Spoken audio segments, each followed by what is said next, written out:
Hey everybody, happy Hat Day. It is Tuesday. I hope you had a lovely weekend. Eh, Mine wasn't awesome. It's just kind of a bummer. I don't know. Maybe it was weather or getting tired of what we're doing, or weekends don't mean very much anymore. But it wasn't great. I'm actually kind of glad to be back. First on the agenda is the surveys you guys filled out, which, man, I'm glad I did that. It was actually Mrs. Kruth, another science teacher, that gave me the idea of the questions to ask. But my gosh, first of all, just I learned so much. And you guys were so kind about what I'm doing, and I got so much positive feedback that I want to thank you for. You and you guys are bored and you are lonely and you are, some of you just, you've been training your whole lives for this and you love it and you're lazy, and that's great too. But I get it, man. It's just not easy, and I hope you are making it okay. And that survey was actually completely anonymous. I didn't collect email addresses from it. So if there's anything you need me to know, if you need my help with anything, please contact me. Don't be afraid to do that. I can connect you with who you need, or help you myself if I can. So thank you. As far as kind of constructive criticism, that was great too. One of the big things I heard again and again, there were a couple of people that said they liked this, but a lot of negative comments about Kami, which is that PDF editing software that that we started using. So cool. Let's stop using it. I think it's been easy enough to read your screenshots and handwritten stuff that I think we'll go back to that, and that's great. If you particularly liked Kami, there were like two two comments that said I really like Kami. I believe you can use it without me. You know, like if I give you something digital, you can upload it to it and do it in there. So do that. Everybody else, just stop using it. There were some comments about how I talk too fast. Well, here's the thing. I don't want the videos to be too long. That's thing one. But thing two is you have a pause button, so use it. I'm gonna kind of talk at my normal speed, which is a little faster than I do in class, and that's fine because you can pause it. You have that power, so use that power. Some people said they didn't like that they couldn't ask questions directly during my lectures. Um, I guess you can email me anytime. My office hours are the times when I will try to, respond within like minutes or an hour. Um, but often I have time to respond whenever you're doing what you're doing. So please feel free to contact me. Anytime you make a private comment in Google Classroom on an assignment, that emails me automatically. So that's a good way to communicate, and it's an easy way for me to answer back as well. Making sure you have alerts turned on in Google Classroom, like on your phone, is a good way to make sure you get my feedback when I give it. And as far as grading feedback, I'm still kind of learning the notification features in Progress Book. Believe it or not, I should know that stuff, but none of us have really used it that much in the past. It's just getting more important now. So the ability to send you an email when something is missing, I'm kind of playing with that. I know that you can turn that on, and your parents can turn that on in Progress Book. If you turn it on, it works. But I think there are ways for me to mess with it. So I'll be messing with that. Some folks, just a couple, have asked that I post things earlier on assignment days, that I post the lecture as early as I can. I'll do my best, but I'll be honest with you and say that this takes a ton of time to pull together, and along with all the grading and stuff, I'm usually working right up until I post it. So I'll try to do better, but no promises there. And finally, overwhelmingly, the feedback was that you want to see more Cooking with Sandro. So I will tell you that, barring disasters and acts of God, more acts of God, episode 2 will be on Thursday. So I'm pulling that together now and working on it, and it'll be fun. I promise it'll be somewhat unexpected. So yeah, that's the surveys. Something that I just learned is that a big hat and a fake mustache is enough for my phone to not recognize me anymore. The more you know. Okay, let's get into today's lesson. Quick review of the Earth's history. Shoot. So we know that if we build a time machine, we should not go back too far because the first two eras are real hot. Even though life shows up in the second one, the Archean, the first one's just like face-meltingly hot, and the second one, life shows up and photosynthesis shows up, but it's still pretty dang hot. So for the vast majority of Earth's history, life has been one-celled. Things get cooking in the Paleozoic. The Cambrian explosion is what it's called, and we'll talk about that in a minute. We said that these each have these old names of, the age of fishes, the age of dinosaurs, the age of mammals, but none of that's really true because basically insects are the most numerous critters through all of these things. And gave us some perspective to put this on a 24-hour clock and see that really humans have been around for basically an eye blink of all of this time. So into the details. The early Earth, the movie you watched gave you a sense of how planets like Earth form. Let's talk a little more about that. Basically, like the man said, the bald man with the British accent said, it was basically a cluster of junk, of basically star stuff, as Carl Sagan would say, that began the formation of the early Earth. And so that star stuff eventually hangs together because of gravity.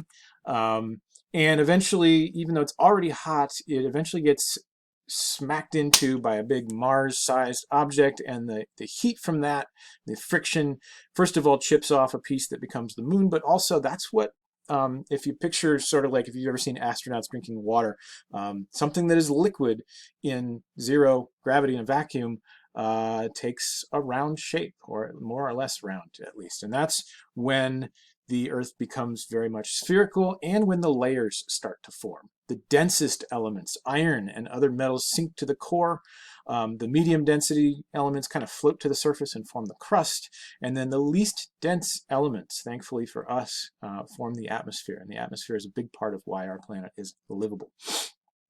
But that early atmosphere, if you want a second reason to not go back too far in your time machine, the second reason would be that early atmosphere. It was cyanide and way more CO2 and carbon monoxide and hydrogen sulfide. Basically, if you managed to survive the heat, your first breath would have spelled doom and would have, basically eaten away your lungs. So don't go back too far.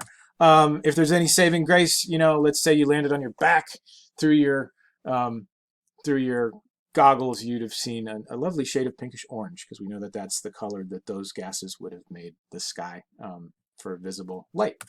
It's not until 4 billion years ago that the Earth is cool enough to even form rocks. There's still widespread heavy volcanic activity. Not a nice place to be, as the man said.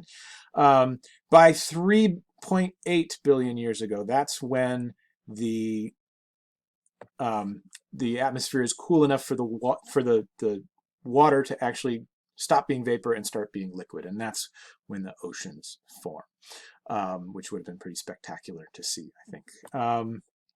So at that point, this is the point when we got to get from 3.8 billion years ago, there's liquid water and there's no life, to after that, when there is life. And so, first thing we have to talk about is two scientists named Miller and Urey did an experiment that looked like this. Basically, they simulated the early Earth's atmosphere up here, put the gases that it was conjectured was in the early Earth's atmosphere in there. They had some heated water to represent the ocean because all that volcanic activity, and then they hypothesized that, well, there would have been storms, right? There would have been lightning. So they passed sparks, used electrodes to pass sparks through this portion of it, and then basically tested the water, left it running for 24 hours and came back and saw what they could see.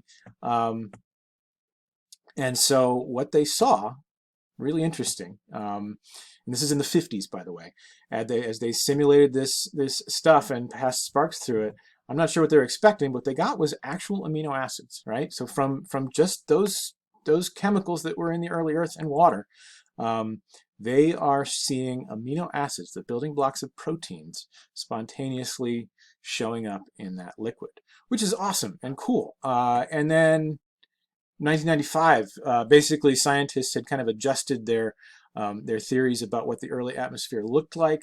So they changed some of the chemical composition, but basically repeated Miller and Urey's work. And lo and behold, there was cytosine and uracil, which is basically the building blocks of RNA.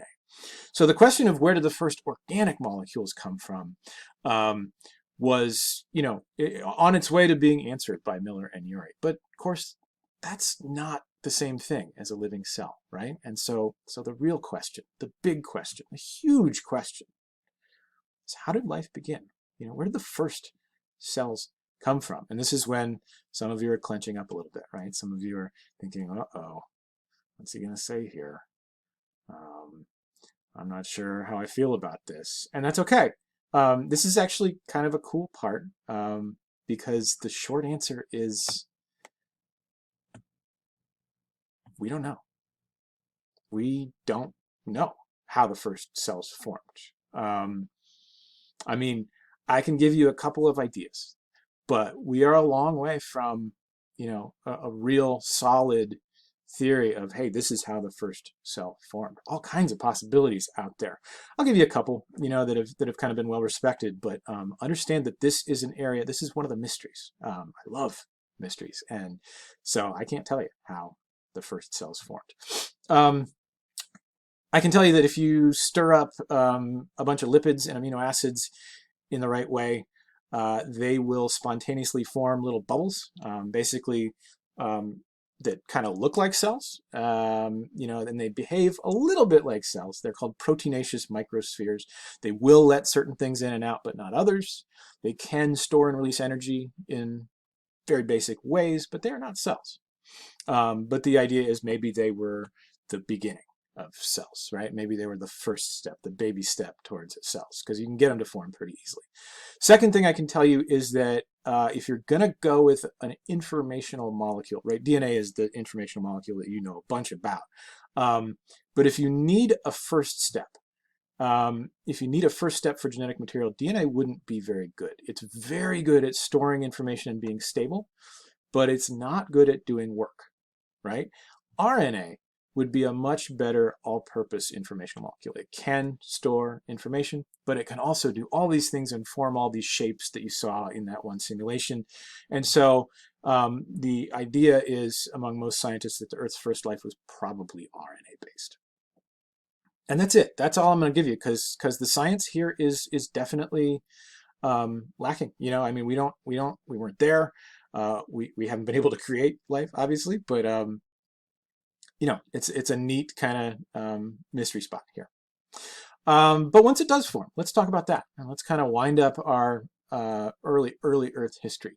Once photosynthesis shows up, and understand that that is prokaryotes that are inventing that, right? That at first evolve photosynthesis. Once oxygen shows up, that's big. It wasn't there. And then the cells that develop photosynthesis just go to town. They just coat the inside and the surface of the ocean and start churning out oxygen. Well, that's a huge change. It's a huge change in the Earth's atmosphere and oceans. And so as that stuff gets pumped out, first thing that happens is the oceans were full of dissolved iron. And they would have been kind of a muddy reddish color to go with the pinkish orange sky. Oxygen levels increasing would have changed that. Basically, when iron meets oxygen, you probably know what happens when iron meets free oxygen. Rust happens, right? Iron oxide. And so that precipitates out a solution pretty much immediately. And so you can still find today in the right layers where oceans used to be, you can find these huge belts of iron from where it precipitated out. And of course, we value that stuff. And so that's, that's mined and used. But so there's that when the oceans turn blue. Then there's also in the atmosphere, as it starts to stack up, this oxygen forms the ozone layer. Ozone is O3, right? And so when you kind of ionize oxygen with electricity, you get this layer of ozone that, of course, is very useful to us, protects us from UV light, and that's when the sky would have turned blue. That oxygen increase, though, was a huge problem for many, many, many of the one-celled critters on Earth at that time. It caused the first huge mass extinction of all those cells that could not tolerate oxygen. Of course, the ones that couldn't tolerate oxygen that survived, you already know a little bit about. They're the archaea, right? Remember the big domain that is archaea that contains the archaebacteria? The survivors of the archaea are the ones that found places to live that were like the early Earth. Places like, hot springs and hot sulfur vents at the bottom of the ocean and the bottom of swamps and stuff like that. So a bunch of them die. Some of them hide in those places. But then there's our ancestors, right? Then there's the ones that not only survived oxygen, but managed to use it, managed to learn how to use it as what? This would be a humdinger of a sticker question if we were with each other. What do cells like ours use oxygen to do? It's going to be on the test. Make sure you figure it out. All right, we'll come back to that. And I think we'll stop there. So from there, we just got to get from simple unicellular, albeit maybe photosynthetic life, to us. We got to get some complexity going. So the origins of eukaryotes starts with about 2 billion years ago. We start to see evidence that prokaryotes had internal membranes. So, fossilized bits of prokaryotes that show like maybe some infolding, the beginnings of something like the ER, the endoplasmic reticulum. And then after that is something you're also very familiar with from chapter 7, endosymbiosis. The idea that a big prokaryote that was really good at eating stuff took in a little prokaryote that was really good with energy, either getting energy from food in the case of mitochondria or doing photosynthesis in the case of chloroplasts, and that the relationship held, that it benefited both of those cells, and that both of them did better than their neighbors. And that is the next step on our way to eukaryotes. Recall that the evidence for that is strong, that mitochondrial and chloroplast DNA is very much like ancient bacterial DNA. The ribosomes look a lot like bacterial ribosomes, and that they divide almost just like bacteria, independent of the cells they're in. Man, from there, it's really just, okay, we've got eukaryotes. Now sexual reproduction shows up. And of course, that speeds up evolution. And you all seem to know that really well based on the test answers that I saw, that it is that sex creates diversity and that natural selection requires that diversity. You got to have genetic differences. And so more differences means more stuff for natural selection to choose from. Evolution speeds up like crazy at that point. By the time we get to actual multicellular organisms, to where cells depend on each other and can't live without each other, that sets the stage for the Cambrian explosion, this time when basically all the major animal groups show up, and we're off to the races. Man, the animals are there, and not too long after that, there's this move to land, and plants show up, and that's the stuff that I'm going to have you exploring in your assignment. Whew. All right, I know that was a fair amount. That's probably the longest notes you'll have from me this year, or at least this part of this year. So now let's get to the assignment, and it's a big one, and it's one that's you're gonna have a whole week to do. It's gonna be due a week from today, 9 a.m., and it involves the thing I had you put together last week, the 4 blank pages end to end. That should look something like this. Yep. So what you are going to do with that, the instructions I have posted online, you are going to take us the rest of the way through the Earth's history. You're going to make a timeline, and you're going to skip most of Precambrian time, those eras where there wasn't a whole lot going on life-wise. We're skipping that because it would make our timeline, basically with the scale I want to use, that would make our timeline about 25 feet long. We're just going to do the part that's interesting to us, the part where multicellular life starts to flourish. So if you have done a timeline before, you know what the setup is going to look like. You know that from your perspective, the present day will be all the way on your right of the timeline, right? Now will be the right edge of the timeline, and you'll measure back from there using a ruler, and the assignment gives you the scale to use, and it shows you how big your lines should be, dividing the eras and periods. It gives you lots of examples, and then once you get those eras and periods nailed down and drawn in, then you get to fill it up with stuff. You get to fill it up with examples of animals and plants and events and mass extinctions, and take some artistic license and spend some time and make something that's really cool. And then you're going to send me pictures of it, and that'll make me happy. I will tell you that this is an assignment that a lot of you are going to have a lot of questions about, and that is where we are really going to need to start using the office hours, especially the Monday, Wednesday, Friday office hours. So this Wednesday and this Friday, please, if you have questions, if you want to see an example, I will have the my timeline at least with the right lines on it, so that you can kind of compare yours and see if you've done yours in a way that mathematically works. I'll do my lines real precisely, and I'll help you through doing yours if you need that. Please stop in to one of those office hours times. Those office hours times are posted in our office hours classroom that you've all joined. They are on your Google Calendar.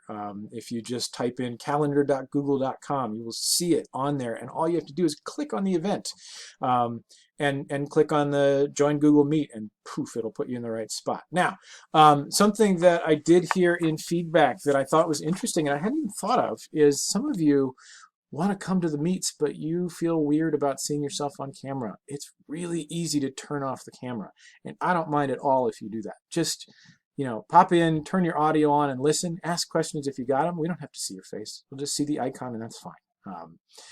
Honestly, I totally get that. I've spent most of my life being super uncomfortable seeing myself on video and have had to get over that really quickly in the last couple of years, especially for right now. All right, so that's it. The timeline assignment is the assignment. Sorry this video was so long. I promise the next one will be shorter. And Thursday, look for episode 2 of Cooking with Sandro. Hope you guys are holding up okay, and I'll see you tomorrow.